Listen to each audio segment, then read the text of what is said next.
ಎಲ್ಲರಿಗೂ ನಮಸ್ಕಾರ.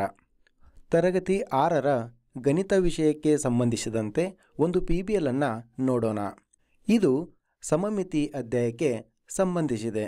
PBLನ ಹೆಸರು ಕನ್ನಡಿಯಲ್ಲಿ ನಿಮಗೇನು ಕಾಣಿಸುತ್ತಿದೆ? ಇಲ್ಲಿ ಒಳಗೊಂಡ ಪರಿಕಲ್ಪನೆಗಳು ಕನ್ನಡಿ ಸಮಮಿತಿ ಅಥವಾ ಪ್ರತಿಬಿಂಬ, ರಂಗೋಲಿ ವಿನ್ಯಾಸಗಳು, ಕಲಿಕಾ ಫಲಗಳು, ಕೊಟ್ಟಿರುವ ಆಕಾರಗಳ ಪ್ರತಿಬಿಂಬಗಳನ್ನು ರಚಿಸುವರು, ಅಗತ್ಯವಾದ ಸಂಖ್ಯೆಗಳ ಸಮಮಿತಿಯ ಅಕ್ಷರಗಳೊಂದಿಗೆ ರಂಗೋಲಿ ವಿನ್ಯಾಸಗಳನ್ನು ರಚಿಸುವರು. PBL ಅನ್ನು ಶುರು ಮಾಡೋಕ್ಕೂ ಮುಂಚೆ ಮಕ್ಕಳಿಗೆ ಒಂದು ಆಲೋಚನಾ ಪ್ರಶ್ನೆ. ಸಮಮಿತಿಯು ನಮಗೆ ಆಕರ್ಷಕವಾಗಿ ಏಕೆ ಕಾಣಿಸುತ್ತದೆ? ಚಟುವಟಿಕೆ 1, ಕನ್ನಡಿ ಚಟುವಟಿಕೆ. ಇದಕ್ಕೆ ಬೇಕಾಗುವ ಸಾಮಗ್ರಿಗಳು ಹೀಗಿವೆ ಮತ್ತು ಇವು ಕಡಿಮೆ ದರದಲ್ಲಿ ಸಿಗುತ್ತವೆ. ಮಕ್ಕಳು ಇಲ್ಲಿ ಕೊಟ್ಟಿರುವ ಚಟುವಟಿಕಾ ಸೂಚನೆಗಳನ್ನು ಸರಿಯಾಗಿ ಓದಿ ಅರ್ಥ ಮಾಡಿಕೊಳ್ಳಬೇಕು. ಇಲ್ಲಿ ಮಕ್ಕಳು ಕೊಟ್ಟಿರುವ ಕೋಷ್ಟಕವನ್ನು ಒಂದು ಕಾಗದದ ಹಾಳೆಯಲ್ಲಿ ತಯಾರಿಸಿ ಅಕ್ಷರಗಳು ಮತ್ತು ಸಂಖ್ಯೆಗಳನ್ನು ಕತ್ತರಿಸಿ ಚಿಕ್ಕ ಚಿಕ್ಕ ಕಾರ್ಡುಗಳನ್ನಾಗಿ ರಚಿಸಲಿ. ನಂತರ ಚಿತ್ರದಲ್ಲಿ ತೋರಿಸಿದಂತೆ ಯಾವುದಾದರೂ ಒಂದು ಕಾರ್ಡನ್ನು ತೆಗೆದುಕೊಂಡು ಅದರ ಬಲಭಾಗದಲ್ಲಿ ಕನ್ನಡಿ ಇರಿಸಿ. ಅದಾದ ನಂತರ ಕನ್ನಡಿಯನ್ನು ಎಡಭಾಗ, ಮೇಲ್ಭಾಗ ಮತ್ತು ಕೆಳಭಾಗದಲ್ಲಿ ಇರಿಸಿ ಮೂಡುವ ಪ್ರತಿಬಿಂಬವನ್ನು ಕೋಷ್ಟಕದಲ್ಲಿ ತುಂಬಿರಿ. ಇದೇ ಪ್ರಕ್ರಿಯೆಯನ್ನು ನಿಮ್ಮ ಹೆಸರಿನ ಎಲ್ಲ ಅಕ್ಷರಗಳೊಂದಿಗೆ ಮತ್ತು ನಿಮ್ಮ ಜನ್ಮ ದಿನಾಂಕದ ಪ್ರತಿಯೊಂದು ಸಂಖ್ಯೆಗಳೊಂದಿಗೆ ಪುನರಾವರ್ತಿಸಿ ಮತ್ತು ಕನ್ನಡಿಯನ್ನು ಎಲ್ಲ 4 ಸ್ಥಾನಗಳಲ್ಲಿಯೂ ಇರಿಸಿದಾಗ ಕಾಣುವ ನಿಮ್ಮ ಹೆಸರು ಮತ್ತು ಜನ್ಮ ದಿನಾಂಕದ ಪ್ರತಿಬಿಂಬವನ್ನು ಬರೆಯಿರಿ. ಈ ಚಟುವಟಿಕೆಯನ್ನು ಮಾಡಿದ ನಂತರ ಮಕ್ಕಳು ಇಲ್ಲಿ ಕೊಟ್ಟಿದ್ದನ್ನು ತಾವೇ ಪ್ರಯತ್ನಿಸಬೇಕು. ಕನ್ನಡದಲ್ಲಿ ಅಥವಾ ನಿಮಗೆ ತಿಳಿದಿರುವ ಯಾವುದಾದರೂ ಇತರ ಭಾಷೆಯಲ್ಲಿ ಬರೆದ ನಿಮ್ಮ ಹೆಸರಿನ 4 ಪ್ರತಿಬಿಂಬಗಳ ಚಿತ್ರಗಳನ್ನು ಬಿಡಿಸಿ.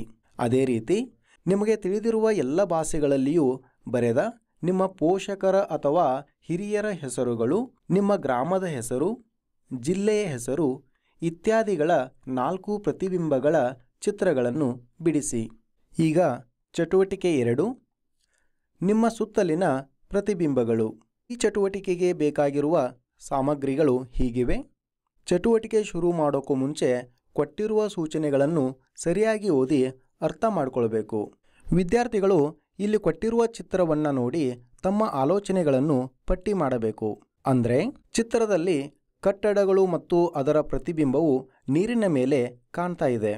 ಮಕ್ಕಳು ಚಿತ್ರವನ್ನು ನೋಡಿ ಅವರಿಗೆ ಏನೇನು ಕಾಣಿಸುತ್ತೆ ಅದನ್ನು ಪಟ್ಟಿ ಮಾಡ್ತಾ ಹೋಗಬೇಕು. ನಂತರ ಕೊಟ್ಟಿರುವ ಚಿತ್ರಕ್ಕೆ ಸಮಮಿತಿಯ ರೇಖೆಯನ್ನು ಅಥವಾ ದರ್ಪಣವನ್ನು ಪ್ರತಿನಿಧಿಸುವ ರೇಖೆಯನ್ನು ಗುರುತಿಸಬೇಕು. ಇಲ್ಲಿ ಸಮಮಿತಿಯ ರೇಖೆ ಅಥವಾ ದರ್ಪಣ ಅಂದರೆ ಚಿತ್ರದಲ್ಲಿ ಕಾಣಿಸುವ ಕಟ್ಟಡಗಳು ಮತ್ತು ಅದರ ಪ್ರತಿಬಿಂಬಗಳ ನಡುವೆ ಇರುವ ಭಾಗ ಅಂತ ಹೇಳ್ಬೋದು. ಇಲ್ಲಿ ದರ್ಪಣ ರೇಖೆಯು ಸರಿಯಾಗಿದೆಯೇ ಎಂದು ಹಾಳೆಯನ್ನು ಮಡಚಿ ನೋಡಬೇಕು.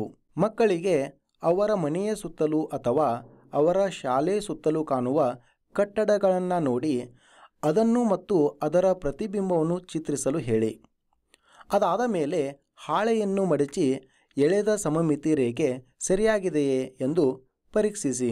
ಹಳೆಯ ವಾರ್ತಾಪತ್ರಿಕೆಗಳಿಂದ ಕೆಲವು ಕಟ್ಟಡಗಳ ಮತ್ತು ಪ್ರಖ್ಯಾತ ವ್ಯಕ್ತಿಗಳ ಚಲನಚಿತ್ರಗಳನ್ನು ಮಕ್ಕಳಿಗೆ ತೆಗೆದುಕೊಳ್ಳೋಕೆ ಹೇಳಿ. ಅದಾದ ಮೇಲೆ ಆ ಚಿತ್ರಗಳನ್ನು ಒಂದು ಕಾಗದದ ಮೇಲೆ ನಕಲು ಮಾಡಿ. ಕಾಗದದಲ್ಲಿರುವ ಚಿತ್ರದ ದರ್ಪಣ ರೇಖೆಯನ್ನು ಅಥವಾ ಪ್ರತಿಬಿಂಬವನ್ನು ಚಿತ್ರಿಸಲು ಯಾವ ತಂತ್ರವನ್ನು ಬಳಸಬಹುದು ಅಂತ ಕೇಳಿದರೆ, ಮೊದಲು ಅವರು ಕತ್ತರಿಸಿದ ಚಿತ್ರಗಳನ್ನು ಒಂದು ಹಾಳೆಯ ಮೇಲೆ ಇರಿಸಿ ಅದರ ಹೊರಭಾಗವನ್ನು ನಕಲು ಮಾಡಲಿಕ್ಕೆ ಹೇಳಿ. ಅದಾದ ನಂತರ ಆ ಹಾಳೆಯನ್ನು ಮಡಚಿ ಅದರ ಮೇಲೆ ತಿದ್ದಿದಾಗ ಅಥವಾ ಉಜ್ಜಿದಾಗ ಪ್ರತಿಬಿಂಬವು ಕಾಣಿಸುತ್ತದೆ. ಮುಂದೆ ಇಲ್ಲಿ ನಕಲು ಮಾಡಿದಾಗ ಸಿಕ್ಕಿರುವ ಚಿತ್ರವನ್ನು ದರ್ಪಣವನ್ನು ಎಡಭಾಗದಲ್ಲಿ, ಬಲಭಾಗದಲ್ಲಿ, ಮೇಲ್ಭಾಗದಲ್ಲಿ, ಕೆಳಭಾಗದಲ್ಲಿ ಇರಿಸಿದಾಗ ಚಿತ್ರದ ಪ್ರತಿಬಿಂಬವು ಯಾವ ರೀತಿ ಕಾಣಿಸುತ್ತೆ ಅಂತ ಒಂದು ಕಾಗದದ ಮೇಲೆ ಬರೀಲಿಕ್ಕೆ ಹೇಳಿ. ಈ ರೀತಿ ಮಾಡುವುದರಿಂದ ಮಕ್ಕಳಿಗೆ ಆಲೋಚನಾ ಶಕ್ತಿ ಹೆಚ್ಚುತ್ತದೆ ಮತ್ತು ಆಸಕ್ತಿಯಿಂದ ಮಕ್ಕಳು ಪಾಠಗಳಲ್ಲಿ ಭಾಗವಹಿಸುತ್ತಾರೆ. ಚಟುವಟಿಕೆ ಮಾಡುವಾಗ ಮಕ್ಕಳಿಗೆ ಮನಸ್ಸಿನಲ್ಲಿ ಹೊಸ ಹೊಸ ಆಲೋಚನೆಗಳು, ಆಸಕ್ತಿದಾಯಕ ಪ್ರಶ್ನೆಗಳು ಬಂದಲ್ಲಿ ಇಲ್ಲಿ ಕೊಟ್ಟಿರುವ ಜಾಗದಲ್ಲಿ ಬರೆಯಬೇಕು. ಕೊನೆಯದಾಗಿ ಇಲ್ಲಿ ಕೇಳಿರುವ ಸ್ವಮೌಲ್ಯಮಾಪನ ಪ್ರಶ್ನೆಗಳಿಗೆ ಮಕ್ಕಳು ಉತ್ತರಿಸಿ ಉತ್ತರವನ್ನು OMR ಹಾಳೆಯಲ್ಲಿ ತುಂಬಬೇಕು. ಧನ್ಯವಾದಗಳು.